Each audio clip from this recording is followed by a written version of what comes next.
Welcome to Imad learning YouTube channel. ಈ ದಿನ ಕರ್ನಾಟಕ ಪರೀಕ್ಷಾ ಪ್ರಾಧಿಕಾರ ಮೀನ್ಸ್ ಕೆಇಎ ವತಿಯಿಂದ ವಿಲೇಜ್ ಅಕೌಂಟೆಂಟ್ ಗ್ರಾಮ ಆಡಳಿತ ಅಧಿಕಾರಿ ಹುದ್ದೆಗಳಿಗೆ ಒಂದು ಹೊಸ ನೋಟಿಫಿಕೇಶನ್ ರಿಲೀಸ್ ಆಗಿರುವಂಥದ್ದು. ಈ ವಿಡಿಯೋನಲ್ಲಿ ಆ ಒಂದು ನೋಟಿಫಿಕೇಶನ್ನ ಕಂಪ್ಲೀಟ್ ಡೀಟೇಲ್ಸ್ ಅನ್ನು ನಾನು ನಿಮಗೆ ತಿಳಿಸ್ಕೊಡ್ತೇನೆ. ಗ್ರಾಮ ಆಡಳಿತ ಅಧಿಕಾರಿ ವಿಲೇಜ್ ಅಕೌಂಟೆಂಟ್ ಆರ್ VA ಅಂತ ಏನು ಹೇಳ್ತೀವಿ, ಈ ಹುದ್ದೆಗಳಿಗೆ first time Karnataka examination authority ನೋಟಿಫಿಕೇಶನ್ನ ರಿಲೀಸ್ ಮಾಡಿರುವಂಥದ್ದು. ಇಲ್ಲಿಯವರೆಗೆ PUC ನಲ್ಲಿ ಏನು ಒಂದು ಎಕ್ಸಾಮಿನೇಷನ್ ಮಾರ್ಕ್ಸ್ ಆರ್ ಪರ್ಸೆಂಟೇಜ್ ಏನಿತ್ತು ಅದರ ಬೇಸಿಸ್ ಮೇಲೆ VA ರಿಕ್ರೂಟ್ಮೆಂಟ್ ಕಂಡಕ್ಟ್ ಮಾಡ್ತಾ ಇದ್ರು. But for the first time exam ಮುಖಾಂತರ ಈ ಒಂದು ಪೋಸ್ಟ್ ನ ಫಿಲ್ ಮಾಡಬೇಕು ಅಂತ ಹೇಳಿ KEA ವತಿಯಿಂದ ಸರ್ಕಾರ ಈ ಒಂದು ನೋಟಿಫಿಕೇಶನ್ ನ ರಿಲೀಸ್ ಮಾಡಿರ್ತಕ್ಕಂಥದ್ದು. ಟೋಟಲ್ ನಂಬರ್ ಆಫ್ ಪೋಸ್ಟ್ ಬಂದು 1000. ಸೊ ಬೋತ್ RPC ಅಂದ್ರೆ ಉಳಿಕೆ ಮೂಲ ವೃಂದ ಅಂತ ಏನ್ ಹೇಳ್ತೀವಿ ಇದು, ಮತ್ತು ಹೈದರಾಬಾದ್ ಕರ್ನಾಟಕ ಆರ್ ಕಲ್ಯಾಣ ಕರ್ನಾಟಕ 2ರಿಂದ 1000 ಪೋಸ್ಟ್ಗೆ ಕಾಲಾಗಿರುವಂಥದ್ದು. ಸ್ಯಾಲರಿ ರೇಂಜ್ ಏನಿದೆ ಇದು 21,400 to 42,000ಗೆ ಇರುವಂಥದ್ದು. ಕಮಿಂಗ್ ಟು ಎಜುಕೇಶನಲ್ ಕ್ವಾಲಿಫಿಕೇಶನ್, ಈ ಒಂದು VA ಪೋಸ್ಟ್ಗೆ ಸೆಕೆಂಡ್ PUC ಪಾಸ್ ಆಗಿರ್ತಕ್ಕಂಥ ಕ್ಯಾಂಡಿಡೇಟ್ಸ್ ಅರ್ಜಿಯನ್ನ ಸಲ್ಲಿಸಬಹುದು. ಇದಕ್ಕೆ ಸಮಾನವಾದಂತಹ ಬೇರೆ ಕೋರ್ಸ್ಗಳು ಯಾವ್ದಾವ್ದಿದೆ ಅಂದ್ರೆ ದ್ವಿತೀಯ PUCಗೆ ಈಕ್ವಿವೆಲೆಂಟ್ ಆದಂತಹ ಕೋರ್ಸಸ್ ಅನ್ನು ನೋಡೋದಿದ್ರೆ CBSE ಮತ್ತೆ ICSE ಮಂಡಳಿಗಳು ನಡೆಸಿರ್ತಕ್ಕಂಥ ಕ್ಲಾಸ್ 12 ಪರೀಕ್ಷೆಯಲ್ಲಿ ತೇರ್ಗಡೆ ಆಗಿದ್ರೆ ಅಂಡ್ ಇತರೆ ರಾಜ್ಯ ಸರ್ಕಾರದ ಪರೀಕ್ಷಾ ಮಂಡಳಿಗಳಿಂದ ನಡೆಸುವ ಕ್ಲಾಸ್ 12 ಪರೀಕ್ಷೆ ಇದರಲ್ಲಿ ಪಾಸ್ ಆಗಿದ್ರೆ ಆರ್ NIOS ಏನಿದೆ ಇದರ ವತಿಯಿಂದ ನಡೆಸ್ತಕ್ಕಂಥ ಒಂದು ಹೈಸ್ಕೂಲ್ ಕೋರ್ಸ್ ಏನಿದೆ ಇದರಲ್ಲಿ ಪಾಸ್ ಆಗಿದ್ರೆ ಅಂಡ್ 3 years ಡಿಪ್ಲೊಮಾ ಏನಿರುತ್ತೆ ಈ ಒಂದು ಡಿಪ್ಲೊಮಾನ ಪಾಸ್ ಮಾಡಿರೋರು ಕೂಡ ಅರ್ಜಿಯನ್ನ ಸಲ್ಲಿಸಬಹುದಾಗಿರುತ್ತೆ. ಆರ್ 2 ವರ್ಷಗಳ ITI ಕೋರ್ಸ್ ಅನ್ನ ಮಾಡಿರ್ತಕ್ಕಂಥವ್ರು ಆರ್ 2 ವರ್ಷಗಳ ವೃತ್ತಿ ಶಿಕ್ಷಣ ಡಿಪ್ಲೊಮಾ ಅಂತ ಏನಿರುತ್ತೆ, ಎಕ್ಸಾಂಪಲ್ JOC, JODC, JLDC ಇಷ್ಟು ಕೋರ್ಸ್ ಏನಿದೆ ಇದು along with second PUC irrespective of your combination you can fill the application. So ಈ ಒಂದು ಎಲಿಜಿಬಿಲಿಟಿ ಇರತಕ್ಕಂಥವ್ರು ಈ ಪೋಸ್ಟ್ಗೆ ನೀವು ಅರ್ಜಿಯನ್ನ ಸಲ್ಲಿಸಬಹುದಾಗಿರುತ್ತೆ. Coming to age limit, minimum 18 years ಆಗಿರ್ಬೇಕಾಗ್ತದೆ. ಮ್ಯಾಕ್ಸಿಮಮ್ ಏಜ್ ಲಿಮಿಟ್ ಇಲ್ಲಿ ಇರುವಂತದ್ದು, maximum age limit for general merit ಅಂದ್ರೆ ಸಾಮಾನ್ಯ ಅರ್ಹತೆ ಇರ್ತಕ್ಕಂಥವ್ರು 35 years, for OBC 2A 2B 3A 3B 38 years, for SC ST and category 1 students 40 years ತನಕ ನೀವು ಅಪ್ಲಿಕೇಶನ್ ಅನ್ನ ಫಿಲ್ ಮಾಡಬಹುದು. Then coming to application filling details, KEA website ಏನಿದೆ ಇಲ್ಲಿ ಮಾರ್ಚ್ 4ರ ನಂತರ ನಿಮಗೆ ಈ ಒಂದು ಅಪ್ಲಿಕೇಶನ್ ಲಿಂಕ್ ಸಿಗುವಂಥದ್ದು. ಆ ಒಂದು ಲಿಂಕ್ಗೆ ಹೋಗಿ ನೀವು ಅಪ್ಲಿಕೇಶನ್ ಅಲ್ಲಿ ನಿಮ್ಮ ಡೀಟೇಲ್ಸ್ ಅನ್ನ ಫಿಲ್ ಮಾಡಿ ಅಪ್ಲಿಕೇಶನ್ ಅನ್ನ ಫಿಲ್ ಮಾಡಬೇಕಾಗುತ್ತೆ. Coming to Dus important instruction, ಯಾವುದೋ ಒಬ್ಬ ಕ್ಯಾಂಡಿಡೇಟ್ ಅಪ್ಲಿಕೇಶನ್ ನ ಫಿಲ್ ಮಾಡುವಾಗ ಕೇವಲ ಒಂದೇ ಒಂದು ಜಿಲ್ಲೆಯನ್ನ ಮಾತ್ರ ಆಯ್ಕೆ ಮಾಡ್ಕೊಳ್ಬೇಕಾಗ್ತದೆ. ಅಂದ್ರೆ ಓವರ್ ಆಲ್ 1000 ಪೋಸ್ಟ್ ಏನಿದೆ ಇದು ಕರ್ನಾಟಕದಲ್ಲಿ ಇರ್ತಕ್ಕಂಥ ಎಲ್ಲಾ ಜಿಲ್ಲೆಗಳೇನಿದೆ ಜಿಲ್ಲಾವಾರು ಅವರು ಡಿವೈಡ್ ಮಾಡಿರುವಂಥದ್ದು.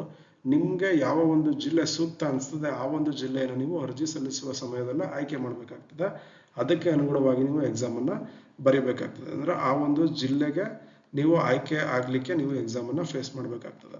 ಸಪೋಸ್ ನೀವು ಒಂದಕ್ಕಿಂತ ಹೆಚ್ಚು ಅರ್ಜಿಯನ್ನ ಹಾಕಿ ಹಲವಾರು ಜಿಲ್ಲೆಗಳಲ್ಲಿ ಅಪ್ಲಿಕೇಶನ್ ಅನ್ನ ಸಲ್ಲಿಸಿದ್ರೆ ನೀವು ಯಾವ ಒಂದು ಅರ್ಜಿಯನ್ನ ಪರಿಗಣನೆ ಮಾಡಿ ಎಕ್ಸಾಮ್ ಅನ್ನ ತಗೊಂಡಿರ್ತೀರಿ ಆ ಒಂದು ಜಿಲ್ಲೆಗೆ ಮಾತ್ರ ನಿಮ್ಮ ಆಯ್ಕೆಯನ್ನ ಪರಿಗಣನೆ ಮಾಡಲಾಗ್ತದೆ. ಇದು ಒಂದು ಇಂಪಾರ್ಟೆಂಟ್ ಇನ್ಸ್ಟ್ರಕ್ಷನ್. ಮತ್ತೆ ನೀವು ಒಂದ್ಸರಿ ಅರ್ಜಿಯಲ್ಲಿ ಏನ್ ಮಾಹಿತಿಯನ್ನು ಹಾಕಿರ್ತೀರ ಅದನ್ನ ಮುಂದಿನ ಹಂತದಲ್ಲಿ ಬದಲಾವಣೆಯನ್ನ ಮಾಡ್ಲಿಕ್ಕೆ ಅವಕಾಶ ಇರೋದಿಲ್ಲ ಅಂತ ಕೂಡ ಇಲ್ಲಿ ಇರುವಂತದ್ದು. ಹಾಗಾಗಿ ಆನ್ಲೈನ್ ಅಲ್ಲಿ ನೀವು ಅಪ್ಲಿಕೇಶನ್ ನ ಫಿಲ್ ಮಾಡುವಾಗ ಕರೆಕ್ಟ್ ಆಗಿ ಎಲ್ಲ ಡೀಟೇಲ್ಸ್ ಅನ್ನ ನೀಟಾಗಿ ಫಿಲ್ ಮಾಡಬೇಕಾಗ್ತದೆ. ಕಮಿಂಗ್ ಟು ಡೇಟ್ಸ್, ಈಗ ಅರ್ಜಿಯನ್ನ ಸಲ್ಲಿಸಲಿಕ್ಕೆ ಪ್ರಾರಂಭ ಆಗ್ತಕ್ಕಂಥದ್ದು ಮಾರ್ಚ್ 4, 2024ರಿಂದ. Last date exact 1 month April 3ನೇ ತಾರೀಕಿಗೆ ಎಂಡ್ ಆಗ್ತದೆ. ಫೀಸ್ ಪೇ ಮಾಡಲಿಕ್ಕೆ last date April 6th. Coming to examination fees, general merit and OBC ಕ್ಯಾಂಡಿಡೇಟ್ಸ್ಗೆ 750 rupees ಇರುವಂಥದ್ದು. SC ST category 1 PH candidates and XMP ಕ್ಯಾಂಡಿಡೇಟ್ಸ್ಗೆ 500 rupees ಇಲ್ಲಿ ಇರತಕ್ಕಂಥ. Then coming to exam pattern ಅಂದ್ರೆ ಸ್ಪರ್ಧಾತ್ಮಕ ಪರೀಕ್ಷಾ ಏನ್ ನಡೀತಾ ಇದೆ ಅದರ ಒಂದು ವಿಧಾನವನ್ನ ನೋಡೋದಿದ್ರೆ ಆಫ್ಲೈನ್ OMR ಟೈಪ್ ನಲ್ಲಿ KEA ಎಕ್ಸಾಮ್ ಅನ್ನ ಕಂಡಕ್ಟ್ ಮಾಡ್ತದೆ. ಸೊ ರಾಜ್ಯದ ಎಲ್ಲಾ ಜಿಲ್ಲಾ ಕೇಂದ್ರಗಳಲ್ಲಿ ಎಕ್ಸಾಮ್ ಅನ್ನ ನಡೆಸ್ತೀವಿ ಅಂತ ಅವರು ಅನೌನ್ಸ್ ಮಾಡಿರುವಂತದ್ದು. ಬಟ್ ಅಲ್ಟಿಮೇಟ್ಲಿ ಯಾವಾಗ ಎಕ್ಸಾಮ್ ಟೈಮ್ ಟೇಬಲ್ ಬರ್ತದೆ ಅದಾದ ನಂತರ ಅವರ ಒಂದು ಡಿಸಿಷನ್ ಏನಿರ್ತದೆ ಅದು ಫೈನಲ್ ಆಗ್ತದೆ. ಸೊ ಇಲ್ಲಿ ಅದನ್ನ ಮೆನ್ಷನ್ ಮಾಡಿರುವಂತದ್ದು. ಆಯಾ ಟೈಮ್ ನಲ್ಲಿ ಎಲ್ಲಿ ನಿಮ್ಗೆ ಸೆಂಟರ್ ಹಾಕ್ತಾರೆ ಅಲ್ಲಿ ನೀವು ಅಟೆಂಡ್ ಅನ್ನ ಮಾಡಬೇಕಾಗಿರ್ತದೆ. Then coming to compulsory Kannada exam.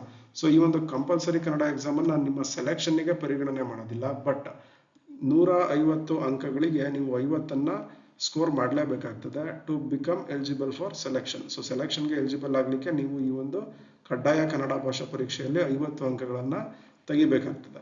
Next coming to main exam pattern, ಅಂದ್ರೆ ನೀವು ಈ ಒಂದು VA ಪೋಸ್ಟ್ಗೆ ಸೆಲೆಕ್ಟ್ ಆಗಲಿಕ್ಕೆ ಎಕ್ಸಾಮನ್ನು ಬರೀಬೇಕಾಗತ್ತೆ. 2 ಪೇಪರನ್ನು ಒಂದೇ ದಿನ ಮಾರ್ನಿಂಗ್ ಅಂಡ್ ಆಫ್ಟರ್ನೂನ್ 2 ಪೇಪರನ್ನು ನೀವು ಅಟೆಂಡ್ ಮಾಡಬೇಕಾಗ್ತದೆ. ಪತ್ರಿಕೆ 1 ಮತ್ತು ಪತ್ರಿಕೆ 2. ಪತ್ರಿಕೆ 1 100 ಮಾರ್ಕ್ಸ್ ಇರುತ್ತೆ 2 ಅವರ್, ಪತ್ರಿಕೆ 2 ಕೂಡ 100 ಮಾರ್ಕ್ಸ್ ಇರುತ್ತೆ 2 ಅವರ್.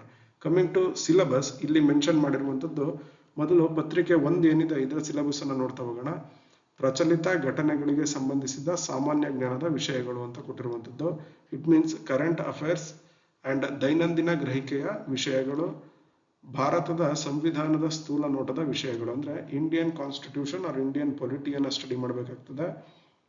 ಈ ಒಂದು ದೈನಂದಿನ ಗ್ರಹಿಕೆ ಮೀನ್ಸ್ ಡೈಲಿ ಅಬ್ಸರ್ವೇಷನ್ ವಿಷಯಗಳೇನಿದೆ ಅದರ ಮೇಲೆ ಕ್ವಶನ್ ಬರುವಂಥದ್ದು. 4th ಒನ್, ವಿಶೇಷವಾಗಿ ಕರ್ನಾಟಕಕ್ಕೆ ಸಂಬಂಧಿಸಿದ ಭಾರತದ ಇತಿಹಾಸ, ಅಂದ್ರೆ ಇಂಡಿಯನ್ ಹಿಸ್ಟ್ರಿ ಏನಿದೆ ಮೈನ್ಲಿ ರಿಲೇಟೆಡ್ ಟು ಕರ್ನಾಟಕ, ಇದರಲ್ಲಿ ಜಾಸ್ತಿ ಕ್ವಶನ್ಸ್ ಅನ್ನ ತೆಗೆಯುವಂಥದ್ದು. ಇದನ್ನ ನೋಡ್ಬೇಕಾಗತ್ತೆ. ಕರ್ನಾಟಕಕ್ಕೆ ಸಂಬಂಧಿಸಿದಂತೆ ಭಾರತದ ಭೂಗೋಳ ವಿಷಯಗಳು, again Indian geography related to Karnataka, ಈ ಟಾಪಿಕ್ಸ್ ಅನ್ನ ಕವರ್ ಮಾಡಬೇಕಾಗತ್ತೆ. ರಾಜ್ಯ ಮತ್ತು ಪ್ರಾದೇಶಿಕ ಆಡಳಿತದ ಕುರಿತ ವಿಷಯಗಳು, ಸ್ಟೇಟ್ ಮತ್ತೆ ರೀಜನಲ್ ಅಡ್ಮಿನಿಸ್ಟ್ರೇಷನ್ ಏನಿದೆ ಅದರ ಬಗ್ಗೆ ಓದಬೇಕಾಗತ್ತೆ. ಗ್ರಾಮೀಣಾಭಿವೃದ್ಧಿ, ಪಂಚಾಯತ್ ರಾಜ್ ಸಂಸ್ಥೆಗಳು ಮತ್ತು ಗ್ರಾಮೀಣ ಸಹಕಾರ ಸಂಸ್ಥೆಗಳಿಗೆ ಸಂಬಂಧಿಸಿದ ಉಪಕ್ರಮಗಳನ್ನು ಒಳಗೊಂಡಂತ ಕರ್ನಾಟಕದ ಆರ್ಥಿಕತೆಯ ಅಭಿವೃದ್ಧಿ ಕುರಿತ ವಿಷಯಗಳ ಬಗ್ಗೆ ನೀವು ಸ್ಟಡಿ ಮಾಡಬೇಕಾಗತ್ತೆ. ಲಾಸ್ಟ್ ಒನ್, ಕರ್ನಾಟಕದ ಪರಿಸರ ಸಂಬಂಧಿ ಸಮಸ್ಯೆಗಳು ಮತ್ತು ಅಭಿವೃದ್ಧಿ ಕುರಿತ ವಿಷಯಗಳ ಬಗ್ಗೆ ನೀವು ನೋಡ್ಕೊಳ್ಬೇಕಾಗತ್ತೆ. ಇಷ್ಟು ಟಾಪಿಕ್ ಇಂದ ನಿಮಗೆ 100 ಕ್ವಶನ್ಸ್ 100 ಮಾರ್ಕ್ಸ್ಗೆ ಇರ್ತದೆ. ಅಂಡ್ ಸೆಕೆಂಡ್ ಪೇಪರ್ನಲ್ಲಿ ಸಾಮಾನ್ಯ ಕನ್ನಡ, ಸಾಮಾನ್ಯ ಇಂಗ್ಲಿಷ್, ಕಂಪ್ಯೂಟರ್ ಜ್ಞಾನ, ಈ 3 ಸಬ್ಜೆಕ್ಟ್ ಇಂದ ಪ್ರಶ್ನೆಗಳು ಬರುತ್ತೆ. ಇದು ಕೂಡ 100 ಮಾರ್ಕ್ಸ್ಗೆ ಇರುವಂಥದ್ದು. Then coming to this exam dates, ಮುಂದಿನ ದಿನಗಳಲ್ಲಿ KE ವೆಬ್ಸೈಟ್ನಲ್ಲಿ ಪರೀಕ್ಷಾ ವೇಳಾಪಟ್ಟಿಯನ್ನು ಪ್ರಕಟ ಮಾಡುವಂಥದ್ದು. ಆಫ್ಲೈನ್ OMR ಟೈಪಲ್ಲಿ ಎಕ್ಸಾಮ್ ಇರುವಂಥದ್ದು. ವೆರಿ ಇಂಪಾರ್ಟೆಂಟ್ 2 ಇನ್ಸ್ಟ್ರಕ್ಷನ್ಸ್ ಏನಂದ್ರೆ, ನೀವು ಎಲಿಜಿಬಲ್ ಆಗಲಿಕ್ಕೆ ಒಟ್ಟು ಅಂಕಗಳೇನಿದೆ ಅಂದ್ರೆ 200 ಅಂಕಗಳಲ್ಲಿ ಕನಿಷ್ಠ 35 ಅಂಕಗಳನ್ನು ನೀವು ಸ್ಕೋರ್ ಮಾಡಲೇಬೇಕಾಗುತ್ತೆ. ಅಂದ್ರೆ ಒಟ್ಟು ಅಂಕಗಳಲ್ಲಿ ಕನಿಷ್ಠ 35% ಅಂಕಗಳನ್ನು ನೀವು ಗಳಿಸಬೇಕಾಗಿರುತ್ತೆ. And coming to negative valuation, ನೀವೇನಾದ್ರೂ ತಪ್ಪು ಉತ್ತರವನ್ನು ಕೊಟ್ರೆ 1/4 of the total marks of the question ಏನಿದೆ ಅಷ್ಟನ್ನು ಅವರು ಡಿಡಕ್ಟ್ ಮಾಡುವಂಥದ್ದು. ಸೊ ಇಲ್ಲಿ ಹುದ್ದೆಗಳ ವರ್ಗೀಕರಣ ಇರುವಂಥದ್ದು, ಜಿಲ್ಲಾವಾರು ಹುದ್ದೆಗಳು ಎಷ್ಟೆಷ್ಟಿದೆ ಅಂತ ಇಲ್ಲಿ ಮೆನ್ಷನ್ ಮಾಡಿದ್ದಾರೆ. ಎಕ್ಸಾಂಪಲ್ ಬೆಂಗಳೂರು ನಗರ 32, ಮೈಸೂರು 66, ಈ ರೀತಿ ಎಲ್ಲಾ ಜಿಲ್ಲೆಗಳಿಗೆ ವರ್ಗೀಕರಣ ಇಲ್ಲಾಗಿರುವಂಥದ್ದು. ಅಂಡ್ ಇಲ್ಲಿ ಕಲ್ಯಾಣ ಕರ್ನಾಟಕದ ಹುದ್ದೆಗಳ ಒಂದು ಡೀಟೇಲ್ಸ್ ಅನ್ನ ಕೊಟ್ಟಿರುವಂಥದ್ದು. ಸೊ ಇದನ್ನ ನೋಡಿಕೊಂಡು ನಿಮ್ಗೆ ಯಾವ ಜಿಲ್ಲೆ ಸೂಕ್ತ ಅನಿಸ್ತದೆ ಅಲ್ಲಿಗೆ ನೀವು ಅಪ್ಲಿಕೇಶನ್ ಅನ್ನ ಫಿಲ್ ಮಾಡಬಹುದು. Then coming to study materials for these exams, ನಮ್ಮಲ್ಲಿ ಬೋತ್ ಪೇಪರ್ 1 ಪೇಪರ್ 2ಗೆ ಸ್ಟಡಿ ಮೆಟೀರಿಯಲ್ಸ್ ಅವೈಲೇಬಲ್ ಇರುವಂಥದ್ದು. For further details regarding study materials and classes or any preparation assistance you can contact these numbers.